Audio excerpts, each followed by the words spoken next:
প্রিয় ভিউয়ার্স, আসসালামু আলাইকুম।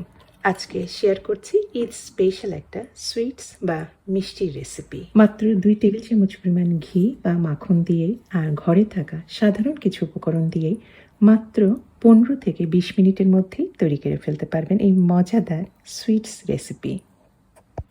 সবচেয়ে প্রথমে মিষ্টিটার একটা পুর বা স্টাফিং তৈরি করার জন্য আমি গ্রাইন্ডারে নিয়েছি মুঠো ভর্তি ক্র্যানবেরি। লাল টুকটুকে এর বদলে আপনারা কিশমিশও ব্যবহার করতে পারেন। আর নিয়েছি মুঠো ভর্তি করি কাঠবাদাম বা অ্যালমন্ড, আর নিয়েছি কাজু বাদাম, আর তার মধ্যে দিয়েছি 1 চা চামচ পরিমাণ চিনি।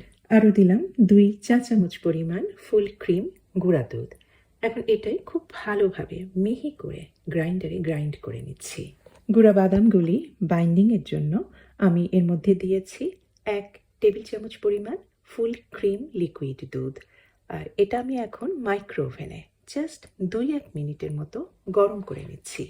মাইক্রোওভেনে 1 মিনিটের মতো গরম করা হয়ে গেছে। একদম এখন মাখা মাখা একটা মন্ডের মতো হয়েছে। মিষ্টির ভেতরে এটাই আমি স্টাফিং হিসেবে দেব বা পুর হিসেবে দেব। তৈরি থাকলো।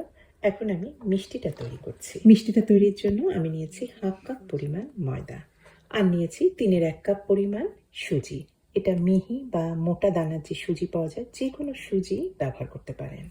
শুকনো খোলায় আমি দুটো একসাথে মিডিয়াম থেকে একটু লো হিটে নেড়ে চেড়ে ভেজে নিচ্ছি। এই কাজটাই একটু সময় নিয়ে করবেন, 10-12 মিনিটের মতো লাগতে পারে।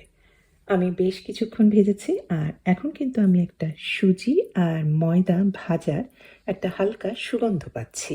আর ভাজার সময় কিন্তু চুলার আঁচটা জোরে দেবেন না, মিডিয়াম থেকে একটু লো হিটে ভাজবেন। তাহলে দেখবেন খুব ভালোভাবে একেবারে মচমচে করে ভাজা হয়ে গেছে, কিন্তু ময়দা বা সুজির রংটা কিন্তু সাদাই আছে, কালো বা একটু কালচে রঙের হয়ে যায়নি। প্রায় 10 মিনিটের মতো ভালোভাবে ভাজা হয়ে যাওয়ার পরে আমি এর মধ্যে দিয়ে দিলাম 2 টেবিল চামচ পরিমাণ মাখন। আপনারা ঘিও ব্যবহার করতে পারেন।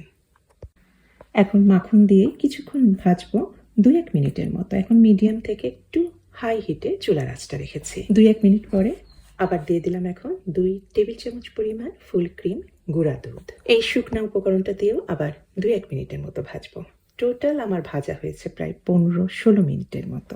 সুজি আর ময়দা প্রায় ভাজা হয়ে গেছে, আর পাশের চুলাতে আমি অলরেডি 1 কাপ পরিমাণ পানি দিয়ে তার মধ্যে প্রায় 1/2 কাপ পরিমাণ খেজুরের গুড়, পাটালি গুড় আমি গলিয়ে রাখছি। পানিতে গোলানো এই গুড়টাই এখন এই ভাজা ময়দা আর সুজির মধ্যে দিয়ে দিলাম। আর দিতে দিতে কিন্তু অনবরত নাড়বেন, তা নাহলে হয়তো গোটা বা দলা পাকিয়ে যেতে পারে। আর খুব বেশি সময় লাগে না, জাস্ট দেখবেন যে 2-1 মিনিটের মধ্যে একদম সুজি আর ময়দা এই পানিটা চুষে নিয়েছে। আর এই তো তৈরি হয়ে গেছে আমার হালুয়াই বলতে পারি, ঈদের স্পেশাল হালুয়া।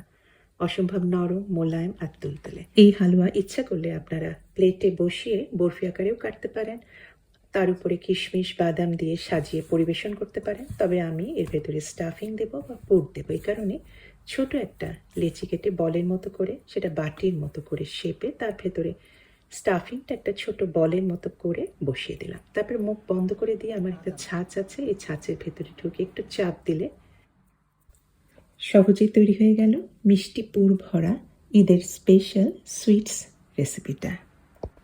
তবে ছাঁচ দিয়ে করতে হবে এমন কোনো কথা নেই। আপনারা যে কোনো শিশির মুখ, ছোট একটা মুখ, ওটাও ব্যবহার করতে পারেন।